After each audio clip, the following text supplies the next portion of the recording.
of when you hear the word poison? Arsenic? Cyanide? How about water? Life couldn't exist without water, but in the right circumstance, water can be as dangerous as any poison.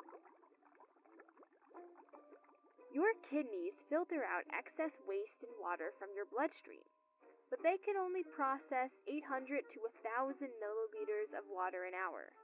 And if you somehow manage to drink more than that without throwing up, you can run into trouble because you're drinking faster than your kidneys can process it. So the excess ends up in your cells. Normally, your cells are surrounded by a carefully balanced solution of sodium and water, which flows in and out through tiny holes in the cellular membrane, so it keeps the sodium concentration both in and out of the cell balanced. But when you drink too much water, the sodium solution gets diluted. It's not salty enough. So some of that excess water rushes into the cell to restore balance, and that causes it to swell up.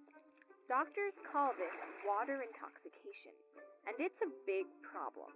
Now, most of your cells can handle the swelling to a degree, since soft, flexible tissue like fat and muscle can stretch. But for the cells in your brain, it's another story, because your skull isn't stretchy. It's bone. It's hard, like a rock. So, as your brain swells, it builds up pressure in your head. At first you might experience headaches, confusion, or drowsiness.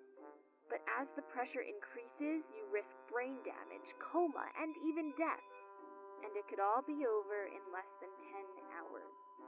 A 64-year-old woman, for example, died the same evening after drinking between 30 to 40 glasses of water.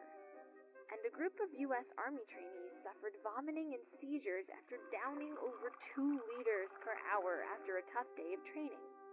But it's marathon runners who need to be especially careful. A study found that 1 in 6 marathon runners develop at least mild water intoxication because the race stresses their body, including the kidneys. So they don't excrete water as efficiently, which can cause water to back up into the blood more easily. And the problem isn't unique to water. For example, the same thing can happen if you down too much beer at once.